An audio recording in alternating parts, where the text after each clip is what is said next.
Peace of mind ideally is finding a good work-life balance, which I've done a better job as I've gotten more mature in business and in life. But I think peace of mind doing what I do for people is at the end of the day, being able to look yourself in the mirror and say, I did a really, really terrific job for this client. Welcome to the Verdict Signal podcast, where we feature how top attorneys help people make informed choices, avoid common mistakes, and move forward with confidence. Now, enjoy the show, and here's your host. Daniel Gao here. I'm the host of Verdict Signal. And today we're expanding our conversations to the experts who protect what people build, their careers, families, and businesses. I have David Lever, the founder and senior partner of Lever and Ecker, a highly regarded personal injury law firm based in White Plains, New York. For more than 3 decades, David has dedicated his career to representing accident victims and their families, recovering millions of dollars in verdicts and settlements on their behalf. Among other significant results, he secured a confidential settlement of $12 million for a client catastrophically injured in a motor vehicle collision. So, David, welcome and glad to have you here. Daniel, thank you for having me. I'm thrilled to be here to speak with you and to speak with your audience. Yeah, sounds good. Well, David, let's start from the very beginning. What first got you interested in the legal field? Well, when I was a kid, apparently I used to like to argue. At least that's what my mother always would say. So she said, you should be a lawyer someday. And my dad, of course, wanted me to be a professional. And between medical school and law school, I just felt that law school was the path for me. Okay. And so when you went down that path of law school, what led you to focus ultimately on personal injury? Well, there's a number of reasons that I ended up focusing on personal injury. Um, I had an accident when I was 17 on a motorcycle, and I injured my neck. And I ended up 29 years later having surgery on my neck. I've since had another operation on my neck. So the good news is I feel pretty good, but I've always lived with this Achilles heel, so to speak, of my neck. So I just felt that helping people that were injured through no fault of their own would be a good way for me to serve, so to speak, and a good career path for me. I also had an experience where a friend of my parents had a relative who was in a car accident when I was a kid, before there were airbags in cars. And this poor lady, who was a young woman at the time, ended up losing her eyesight. And I always just was struck by that, to think, not only how sad it was, but my understanding of what transpired was that there was not a lot of money that she was able to recover. It might have been an insurance coverage issue. But I just felt like people are injured and they're victims of an accident. And then the goal is, how do you give them an opportunity to be compensated so that they can live a life with dignity as best they can? It doesn't mean that someone is going to recover from their injuries, but to pile on them hardship after hardship, in addition to physical and emotional and financial challenges. Mm. I just thought that if I can make a difference to help people in that capacity, that it was a way of me being able to deal with people who I like to deal with people. I mean, of course, I can have my head in a legal textbook, of course, but I prefer to deal with people and try to give tangible results. Okay. And I want to dive deeper into that because I think a lot of people that look from the outside into personal injuries, like, oh, this person got $1 million or 5 million or 10 million or 20 million, and it's all about the money. But obviously, something on the other side of that, it's obviously like they went through this accident and all that. But I mean, where do you kind of see, like, if you're advocating on the other end of it, like this money that they're getting, yeah, maybe $5 million sounds like a lot of money, but is it a case where, what if they got an accident when they were very young? They may need this money to survive the rest of their life, and they can't really make money on their own. Is that kind of the other side of it? Well, that's certainly a part of it because, look, every case, every person is different. So if you have 10 people that, let's say, break their leg, you're going to have 10 different recoveries. It's going to impact every one of those 10 people in some different capacity. So, someone who has a significant accident and injury, there are questions as to whether they're going to ever be able to go back to work again. There's going to be questions, of course, what type of recovery do they make? There'll be questions in terms of how much future medical care will they need? Will, is it the type of accident where they get treatment and they've reached their full benefit from therapy and there's really nothing else that can be done? Or is it the type of thing where a person may be needing additional surgeries down the road and in some cases lifetime care? Mm. And that is very expensive. Um, and there's no assurance that even if you get continuous care that you're ever going to get better. So the key is to try to help people to recover as best as they can given their circumstances. Now, when you mention people who might be younger versus people who are older when they're involved in an accident, of course, when you have different time horizons, you're dealing with different set of circumstances. I mean, imagine the young family and the breadwinner of the house. They, let's say they come out of medical school and 1 year later they're involved in an accident where they can never go back to work. Mm. So how do you compensate that person and that family for what they've lost? It's in that case, it's not just pain and suffering, but what is the financial loss for that person? And I've seen that quite often where you have professionals, you have people who, let's say, are highly skilled, or even people that do physical work, and they have an accident, they're not able to do it again. So what does that mean for them? Everyone is different. Can they be retrained? Are they even capable of holding a job, even if they're capable of being retrained? So I think every situation is different. I always tell people when I hand out a business card, I say, here's my card. I sincerely hope you and or anyone that you care about that they never need me. Mm. Okay. Now, what do you think is, I guess, what's one thing you wish more people understood about working with an attorney such as yourself? Well, the way I look at it is if the insurance companies were fair and did the right thing, people who do the type of work that I do, which is contingency fee-based um, plaintiff personal injury work, there'd be no need for us because a person wouldn't need me to be able to be compensated fairly if the insurance companies were to step up and say, okay, Mr. Smith, we know you've been injured. We think this is a fair amount of compensation. We'd like to settle this with you. So my feeling is that um, people, when they don't need me, they may not appreciate the benefit of the work that people that do the type of work I do um, actually are able to do for people. So um, my feeling is that um, when people need a lawyer, it's important that they have someone who can be in their corner to protect their legal rights and to make sure that they're protected so that a client can focus on his or her recovery, getting their medical treatment, not having to deal with insurance companies, not having to deal with paperwork, and not getting screwed uh, by being in a position where they're forced to accept an offer that is not commensurate with what they've gone through. Okay. And do you feel like most people that come to you, they really do view you like their advocate, or are there people coming to you and maybe they're a little bit tentative because of whatever preconceived notions they have about lawyers, so maybe they're not sharing everything with you when they really should? I think it depends, but there are certainly people that come to me and will say, "Hey, David, I just want you to know I'm not the type of person who looks to sue." Mm. And I said, "Okay, I understand that." And I said, "And you have a choice. That person can either decide to pursue a claim to try to be made whole again, or they can not pursue it." But I always say there's a reason that there's insurance, and insurance is in place ideally to help compensate people to give them back what they've lost.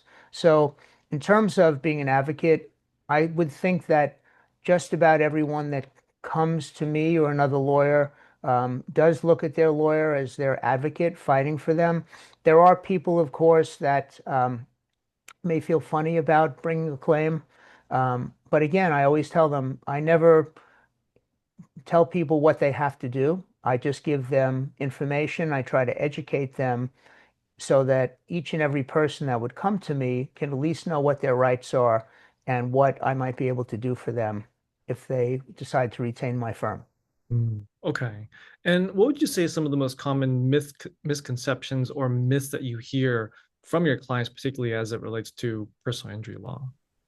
Well, I think there's a perception in the public, at least to a large extent, that they a lot of people don't really have a sense of what a realistic expectation is for a recovery on a case. Of course, we all see on television there are ads by insurance companies and they talk about how much fraud there is in the system.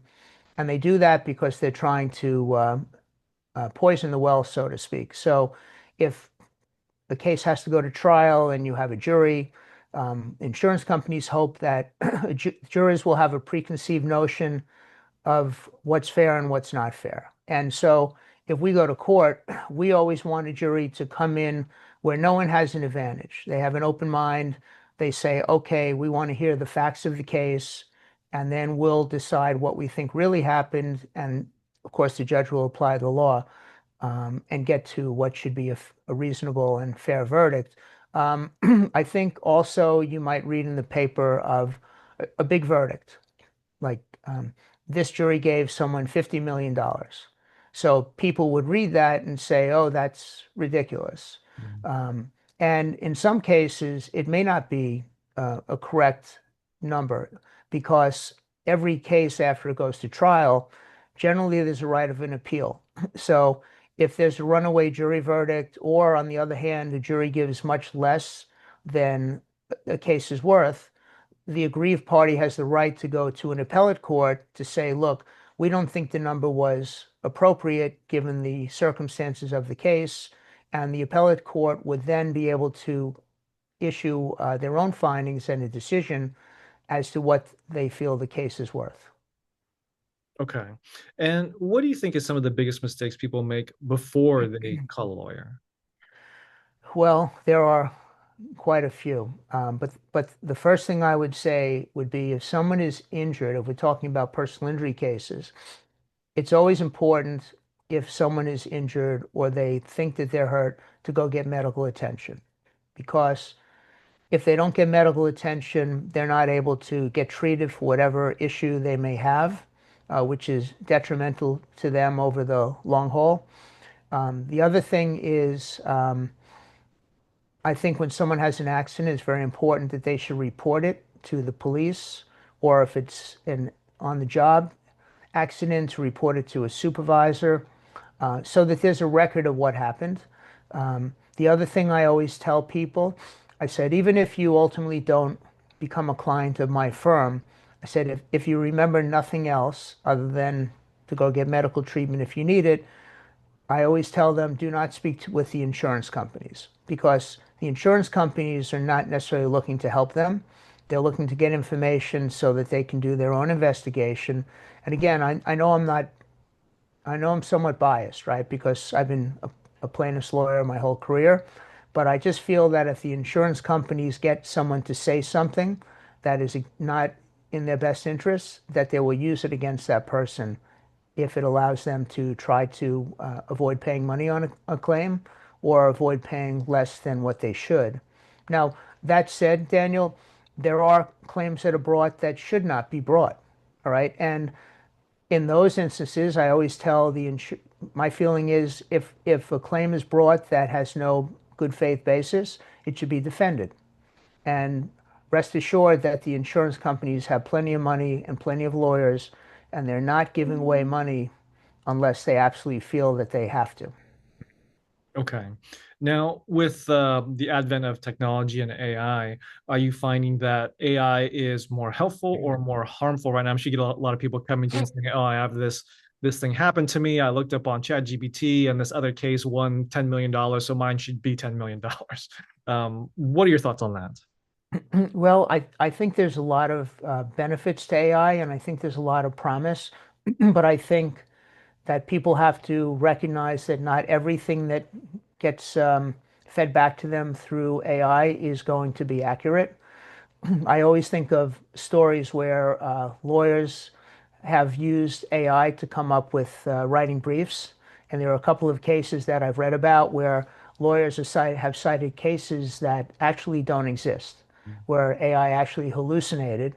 And let's just say that those lawyers find that the judges are not happy with them if they do that. So I think that AI is helpful in the sense of it does give people generally a sense of being able to gather more information. But I think it's important that anything that a person reads, that they should check it with a lawyer or with someone that they trust, a family member, just to say, look, can you just double check this for me? Okay. So I think it's a little bit of a mixed bag, but I think that on the whole, I'm hopeful that AI will help to provide more information to people. Okay. Now, we talked a little bit about some of the misconceptions about kind of things to be aware of when you're going through this process, the mistakes that people often make. But when it comes to the realities in these situations where we're talking about people's health, their finances, their futures, what are some of the other realities that people need to be aware of when it comes to if hopefully they never have to face the situation, but if they do go into a case where they've been injured, they're thinking about getting help from a lawyer, like what other realities do you think to be aware of? Well, one thing I always tell any new client or prospective client is I tell them that generally cases take time. And and so if someone is in an accident, and of course, right before that, their life is on cruise control, and now all of a sudden their life is upside down, they can't work, they need medical care, they're worried about a mortgage or a rent payment, and a whole host of other things like that. I always tell them that patience is a virtue in certain respects. Now, people, if they're in a position where they have a proverbial gun to their head, where they have a mortgage payment due and they're out of work, I empathize with that. I recognize that that's not easy. But the insurance companies also know that time is on their side. And to take a case from the date it gets retained to doing an investigation and starting a lawsuit and going through a discovery process. And then when all the work is done, if the case doesn't settle, you have to then put it on the trial calendar and wait for your turn to have a trial. It takes time. It usually, in some cases, can take a couple of years, sometimes longer, because every case is different. So I always tell people that they have to look, of course, to see are they entitled to workers' comp benefits, that if it's a work-related accident where they can get some money for lost wages, or do they have any type of short-term or long-term disability benefits that they can apply for that can help them bridge the gap. It's never easy, but the insurance companies always look for people to settle for a discount, because if somebody needs the money, they don't always have the luxury of saying, I can wait another 6 months or another year to get full value. Sometimes the realities are that people have to do something that isn't always in their best interest. Now, from my standpoint, I'm always in a hurry to get the cases done for the clients, because the sooner I can get them justice, the better. But at the same token, excuse me, I'm not in that much of a hurry where I want them to take 50 cents on the dollar. So what I always tell people when it comes time to us receiving a settlement offer, I always say to them, look, the first offer may be a really good offer, or it may be a very weak offer, but you have to understand that it's a process. And every insurance company, every corporate defendant is different. I always say I don't have the checkbook, and all I can do as a lawyer is keep pushing the case for my clients as quickly as I can to get to trial as quickly as possible. Okay.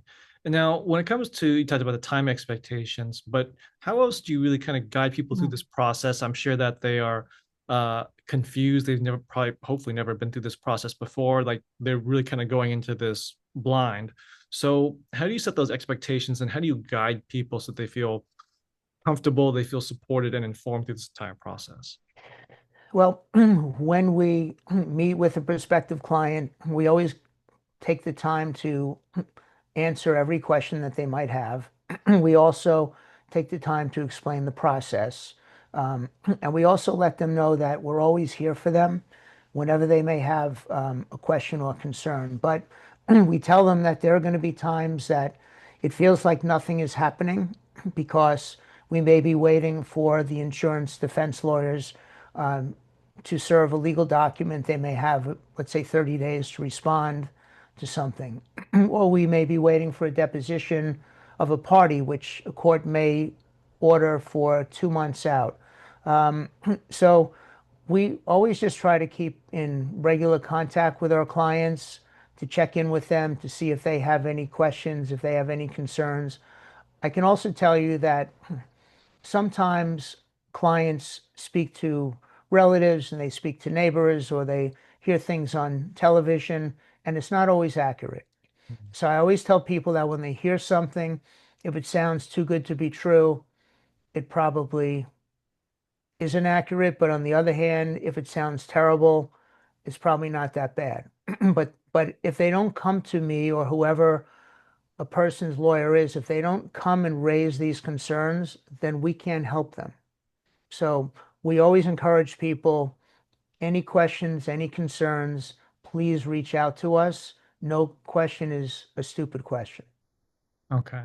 Now, and on that topic of going and finding a lawyer, what advice would you give to somebody on how they can go out, find a good lawyer who's experienced, is knowledgeable, and can help them increase their chances that they're going to get the ideal outcome they're looking for? Okay, well, there are certainly a good number of lawyers in just about every community. So how do you find the right lawyer is always going to be, um, something that you have to be diligent about. Now, if you are recommended to a lawyer who has already worked with a particular lawyer and they've gotten a good result for a person and a family, I think that's helpful. I know these days a lot of lawyers do online marketing, and we do that at our firm as well because if there are people out there that need a lawyer and they don't know where to turn, potentially it gives them another resource to find a good law firm like our firm or another firm. But I think it's important to ask questions, and if the answers that you're getting back from the attorney are not really on point, if you ask a law firm, do they try cases? If they tell you that they don't try cases, that they just settle cases, that may not be the right firm either. I think results are important. I think what also is important is when you look for a lawyer, you want to go to a lawyer that has a caseload that is manageable. So in our firm, we are a boutique personal injury law firm. So we're very particular on the cases we take. There are a number of people that come to us and they have cases that have merit, but it may not fit our criteria. Now, it doesn't mean that that person doesn't have a right to pursue a claim, but we have to sometimes tell people respectfully it's not a case for us, but we have other lawyers that we can recommend if you'd like us to. So by us limiting the amount of cases we take, we can be proactive for each and every client. No one in our office, no client is a file number. We don't have file numbers. Our file numbers are people's names. Mm. So when they call our office, we're big enough that we can take on the biggest corporate defendants, but we're small enough where they still get personal attention. So sometimes it's trial and error for certain people. They may go to a firm and they may have heard good things about them, but then they call for their attorney and they don't get a response. Now, look, sometimes you can't always get back to a person in 2 minutes, but if someone says they're calling their lawyer and they've called half a dozen times and they can't get a response, I think that's a problem. Okay. Now, David, where do you think the future of personal injury law is going like that? Are there any changes people really need to pay attention to? Well, I see a relentless push by insurance companies and the insurance lobbies and corporate defendants and um, the medical industry to try to put in place different measures of tort reform. In other words, where they try to cap the recovery that a person can receive for a particular type of claim or a particular um, component of damages. For example, one that the insurance companies are always pushing back against is what's called non-economic losses. So a non-economic loss is something where, let's say, someone injures their back. And it's not a contract situation where you can say, all right, I paid you $100, you breached the contract, you owe me $100 back. Um, if someone has a back injury or a neck injury, these are the types of injuries or claims that you can't necessarily put a definitive dollar amount on it. So I find that in certain states, in a lot of the states, they put caps on non-economic damages, where they don't necessarily always put caps on economic loss, which could be a lost wage claim, it could be future medical expenses. So we have a constant battle with insurance companies and the lobbyists, and they're going to the legislatures trying to limit um, corporate exposure. And so, and I think that's unfortunate. Look, I think everything should be within reason, but I don't think, like, I'll give you an example. If you drive a car in New York State, where my office is, you have to have bodily injury liability insurance to drive the car. And so the law only requires that a person have $25,000 of bodily injury liability insurance per person. So we've had situations where we get calls from people and someone's been involved in a catastrophic um, injury situation. And they may have an injury that on a bad day is worth $1 million. But if the insurance is only $25,000, in most cases, people that have limited insurance don't have a lot of assets in the bank. So they don't have to spend for larger insurance limits. Um, but that $25,000 per person has been on the books since 1994. $25,000, I think, is wholly inadequate. There are other states where the limits are higher. Um, like I even know in certain places, for example, I know it's not the United States, but I believe in like Ontario, Canada, a person has to have $1 million of bodily injury liability coverage. And so that goes back to a situation where someone is grievously injured and then they're unable to be compensated consistent with what their damages are. I see. Okay. Well, thank you for sharing that, David. I think it's a very good idea for, well, I guess people to be aware of that in the future. Now, I do have one last question for you, but before I ask it, I do want to point people to your website at leverecker.com. Thank you. Now, last question for you. What does peace of mind mean to you? Well, that is the holy grail in some ways, right? So I've been practicing as an attorney for 36 years. And for most of my career, it was constantly, I'm always beyond, right? If I'm not helping one client, there's always someone else who needs me. So peace of mind, ideally, is finding a good work-life balance, which I've done a better job as I've gotten more mature in business and in life. But I think peace of mind doing what I do for people is at the end of the day, being able to look yourself in the mirror and say, I did a really, really terrific job for this client. And when a client can come back and say, um, thank you so much, you changed my life, um, that means something because everyone works hard. It's not always acknowledged. And look, we've had clients that we've gotten great results for, and um, we don't necessarily have a sense from them that they appreciate it as much as we think they should. But of course, to each his or her own. But it really means something to me when, at the end of a case, we know that we've done a good job for someone. We put them in the best position that they could be in to go forward. And of course, we always say to them, once a client, always a friend. So even when a case is finished, we always tell them, look, if we can ever help you with anything, even if you just want to call and say hello, our doors are always open to you. So it's transactional away because you're dealing with one person, one family at a time on single event cases, which is what I do. But I get a lot of satisfaction when we can make a difference for people and hopefully improve their life. And look, the last thing I'll say is the best case scenario, which doesn't happen too often, is you can hand someone a nice settlement check and say, thank God you're doing much better. So we always do our best for people, and we hope that future will be bright for anyone that comes through our doors.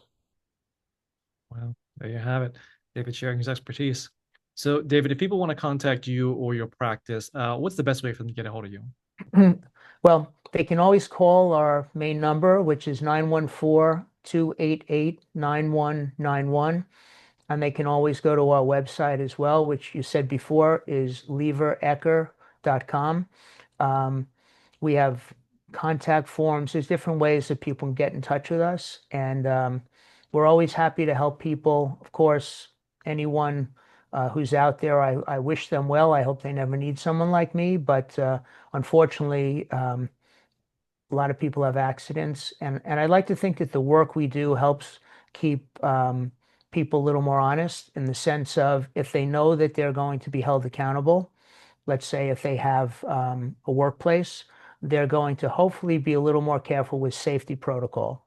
Because if they're careful with the way they keep a job site or even with the car, how it's maintained, they have to think twice about the repercussions if someone is injured due to something they did or didn't do. Well, David, this is great. Thank you for coming on. Thank you for sharing your knowledge, and thanks for sharing your message.